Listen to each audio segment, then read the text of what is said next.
दोस्तों अभी अभी एक लेटेस्ट इंटरव्यू में ठिरकुल्ले ने फिर से सभी को सर्टिफिकेट बांटे हैं। मतलब इसके सर्टिफिकेट की कोई वैल्यू भी नहीं है और ना ही कोई चाहता है कि इससे हमें सर्टिफिकेट लेने की ज़रूरत पड़े। लेकिन ये सबको जो एक लाइन बोलता है कि अरे वो बहुत अच्छा लड़का है, बहुत पहले उसकी बुराई भी कर देगा, सब पोल पट्टी उसकी खोल के भी रख देगा। फिर लास्ट में ये जो बोल देता है कि अरे वो बहुत अच्छा लड़का है। कसम से तेरे मुंह से ना बड़ा बेईमानी सा लगता है, बहुत बुरा भी लगता है तू ये बोलते हुए कि अरे वो बहुत अच्छा भाई। तू अपने आप को देख ले पहले, तू कैसा है। अगर तू अपने अंदर 1% भी झांक के देख लेना कि तू है कैसा, तुझे अपने आप से ना नफरत हो जाए कि तू कैसा है। तू 12 साल 12 साल 12 साल दोस्ती दोस्ती दोस्ती कर करके जो बदनाम किया है ना उसको। तेरा अगर वो दोस्त था तो तूने ये भी नहीं कि उसके साथ एक फोटो भी खिंचाया होता कि भाई यार तू जीता मैं जीता, बात एक ही है, ले ट्रॉफी। साला तू चुम की तरफ भागा, चुम दरांग ना भाग जाए कहीं नॉर्थ ईस्ट में। तो औकात तो तेरी दोस्ती की उसी वक्त पता चल गई थी भाई। फील महसूस देखो उसे फील होता है विवियन को, अविनाश के साथ दोस्ती फील होती है उसे। इतनी गलत भी काम किए हैं कुछ कहीं पे, पॉइंट आउट भी किया है अविनाश ने, लेकिन देखो फिर भी विवियन ने उसका साथ नहीं छोड़ा, क्योंकि कहीं ना कहीं वाइब मैच हो रही है। लेकिन तू बोलता कुछ और है, करता कुछ और है ना। बोलता तू कुछ और है, तेरे एक्शन में कुछ और है, तो सामने वाला हुतिया तो है नहीं।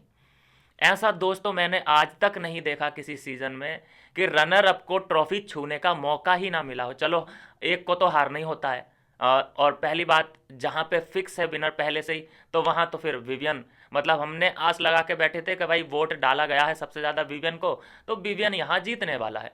मैं कसम से ऐसे बैठा था कि हाँ भाई विवियन की अब हाथ उठेगा और हम लोग सेलिब्रेट करेंगे। भाई जब देखते हैं कि ठरकुल्ले का हाथ उठा है, यकीन मानिए दोस्तों के पैरों के नीचे से ज़मीन खिसक गई थी। और सबसे वर्स्ट केस तो कि उसे छूना चाहिए था, उसे टच करवानी चाहिए थी ट्रॉफी, उसने टच करवाया माइक। ये भी एक मैं बोलूँगा कि डिसरिस्पेक्ट की इसने, जानबूझ के की हो कैसे ही की हो, लेकिन डिसरिस्पेक्ट इसने की है विविन डी सेना की। और सिर्फ विविन डी सेना की ही डिसरिस्पेक्ट नहीं की है, इसने तमाम उन सारे फैंस की बेइज्जती करी है जो विवियन को सपोर्ट कर रहे थे। इसने फिक्स कर लिया मैच पहले ही। अच्छा सवाल क्या हो रहे हैं और ये जवाब क्या देता है। देखो इसके जवाबों की, इसके आंसर की कोई वैल्यू तो है ही नहीं, हम सब जानते हैं। ये फिर से वही जो मैंने पिछली ही वीडियो में मैंने बोला है आपको कि ये पहले ही एक्सेप्ट करके बैठ जाता है कि मैं, हाँ मैं मिट्टी का तेल तो मैं हूँ, ये लोग क्यों मेरा काम कर रहे हैं। मैं हूँ जलनवीर, जेलसी तो मेरे पास है, ये लोग क्यों ऐसा कर रहे हैं। ये बहुत बड़ा इन सभी चीज़ों को डिकोड कर चुका है।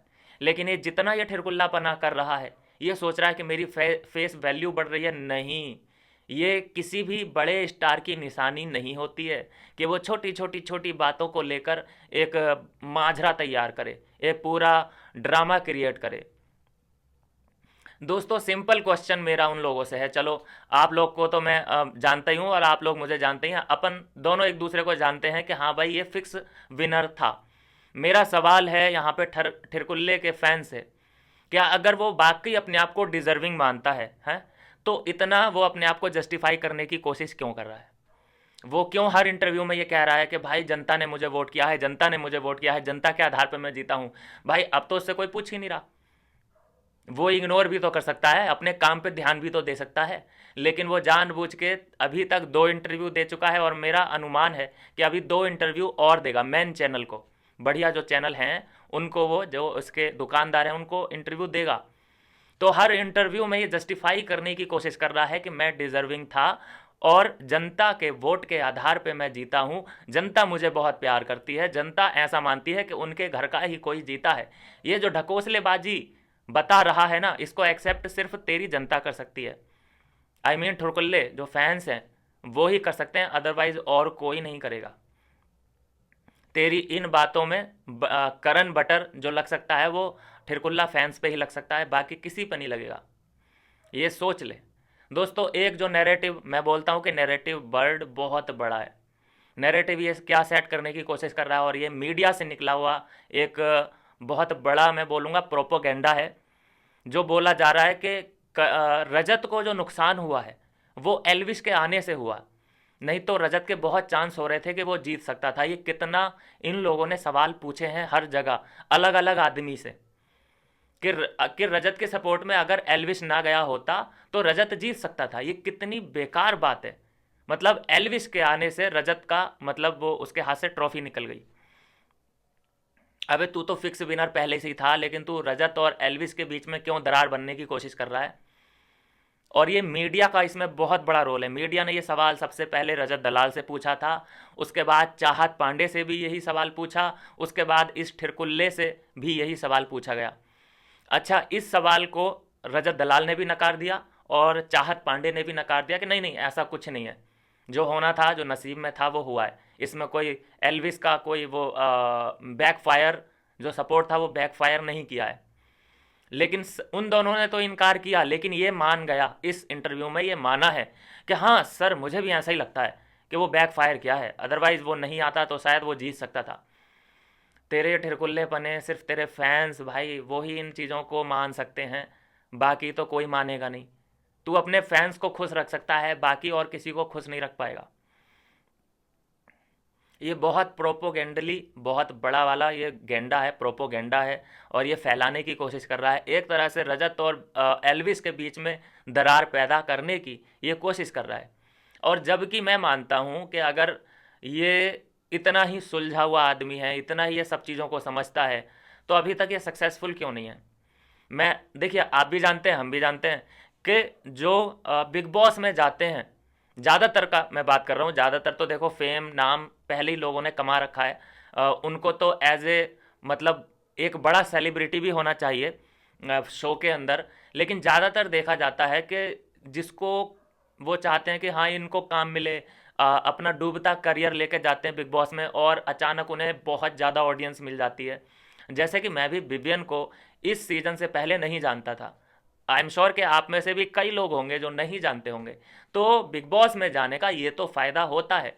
लेकिन चलो इसको तो लोग के कैसे भी जानने लगे ही थे। इसको क्या ज़रूरत पड़ी वहाँ पे जाने की, और उसके बाद भी क्या ये फ़ायदा उठा पाएगा। ये दोनों शो जीता है, क्या ये फ़ायदा उठा पाएगा? बिल्कुल भी नहीं दोस्तों। ये जस्टिफाई करता रह जाएगा। ये अपना जॉब अब ये ही मान के बैठा है कि मैं जस्टिफाई करूं, डिज़र्विंग, मैं अपने आप को, मैं तो मानता ही हूं अपने आप को डिज़र्विंग, चलो जनता और मानने लग जाए मुझे। इसका मेन जॉब यही है, बाकी से काम वाम कुछ नहीं मिल रहा है। और बार बार जो ये बोलने की कोशिश कर रहा है कि सब ने वहाँ पे रोल प्ले किया, फिर सभी ठीक थे, अविनाश बहुत अच्छा लड़का है, अविनाश ने मेरी बारी पे ताली भी बजाई थी, मैं भी होता तो शायद उसकी बारी पे भी तालियां बजाता। नहीं नहीं, मैं सबकी बारी पे ताली बजाता। ये सब ढकोसलेबाजी करना बंद कर दे भाई। ये एक्टिंग, भद्दी एक्टिंग, खासकर भद्दी एक्टिंग करना बंद कर दे। तुझे पहले से ही लगभग पता था कि तू विनर बनने वाला है, बस तूने एक्टिंग की है कि नर्वस हो रहा हूँ मैं सर, आधी आधी ट्रॉफी बांट लेते हैं विवियन। ये जो तूने बेवकूफ़ बनाया ना, मानते हैं भाई कि हम बेवकूफ़ बन गए, साला तूने और मेकर्स ने मिल के जनता को बेवकूफ़ बनाया है। कि जनता, वोटिंग लाइन खुल चुकी है 10 मिनट के लिए, अपने मन पसंदीदा खिलाड़ी को वोट कीजिए। जनता साली लग गई कि लो वोट करो वोट करो, रजत विन, विवियन विन, लेकिन ये ठिरकुल्ला हो जाता है विन। तो एक तरह से जनता के इमोशन के साथ खेला गया है। खेल लिया इस सीज़न में ही तो खेल लिया। अब तो पोल खुल चुकी है तुम्हारी, अगले सीज़न में देखो कैसे वाट लगाते हैं अपन। जो तुम्हारे खिलाफ अपन शुरू करेंगे ना, तुम देखते रह जाओगे कि जहां तुम्हें लाख 2 लाख 3 लाख वोट पड़ा करते थे, फिर पड़ेंगे मात्र 30,000 20,000। तब समझ में आएगा कि वो क्या गलती की है हमने। बाकी दोस्तों ये अपने आप को डिजर्विंग बताने की भरसक कोशिश कर रहा है, भरपूर कोशिश कर रहा है। और रिपोर्टर भी इसकी जो इमेज क्लीनिंग है लगातार कर रहे हैं, लगातार कर रहे हैं कि बस ये किसी तरीके से हीरो एक कैटेगरी जो होती है उसमें ये आ जाए, क्योंकि अभी तो ये विलेन बना हुआ है सभी का। ईगो मसाज चल रही है उसकी, फुट मसाज चल रही है। उसको ये बोला जा रहा है कि यार तुमने कैसे सहा, तुम्हारी जर्नी कितनी अच्छी रही, बड़ा हम खुश थे तुम्हें देख देख के, तुम्हारे चुम के साथ क्या रिश्ते हैं, क्या आगे लेके जाना चाहोगे। ऐसे क्वेश्चन पूछे जा रहे हैं दोस्तों उस second hand, third hand, fourth hand जवानी से। मैं तो बोलता हूँ भाई मेकर्स, तुमने एग्जाम्पल सेट कर दिया है भाई। ऐसे ठिरकुल्ले को ट्रॉफी देके एग्जाम्पल सेट कर दिया है कि कोई भी ट्रॉफी उठा सकता है भाई। ये ज़रूरी नहीं है कि हाथ पैर ही मारे जाएं। यहाँ पे हाथ पैर मारने वाले देखो, ठीक है, उन्हें जनता का प्यार मिल रहा है, जनता का सपोर्ट मिल रहा है, लेकिन लास्ट में 1-2 साल बाद जो तुम्हारा रिकॉर्ड है वो 18वें सीजन के सामने जो विनिंग नाम लिखा है वो तो ठिरकुल्ले का ही लिखा जाएगा ना। लास्ट में 2-3 साल के बाद हो सकता है कि हम अविनाश को, विवियन को नहीं याद रखता है यार कोई भी।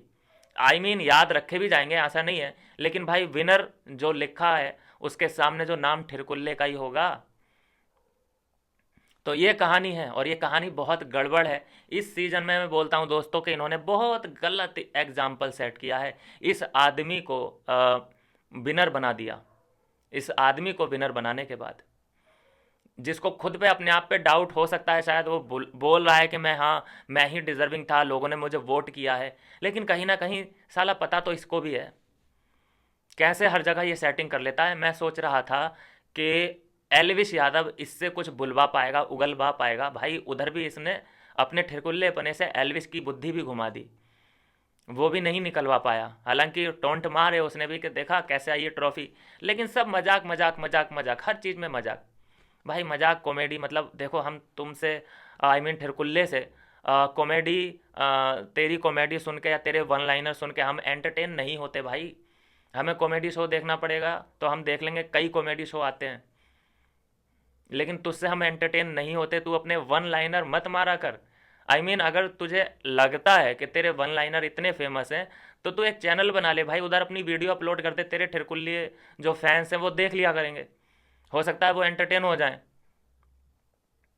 तूने सेटिंगें ऐसी बिठा रखी हैं, आज कल में ही हो सकता है तेरे 1 मिलियन हो जाएं, 2-4 दिन के बाद तेरे 2 मिलियन भी हो जाएंगे। वो तुझे करने पड़ रहे हैं, क्यों? क्योंकि सवाल सबसे ज़्यादा इसी बात पे उठ रहा है कि तेरे को भाई वोट किया किसने, तेरी ऑडियंस तो है ही नहीं। और न्यूट्रल ऑडियंस क्या सिर्फ तेरी तरफ भागी?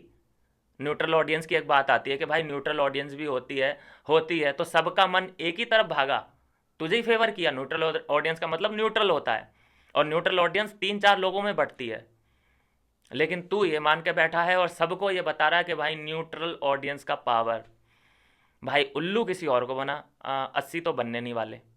बाकी रही मेकर्स की बात, तो मेकर्स आ रहे हैं, देखो अगले सीजन में अपन बहुत जोश और खरोश के साथ।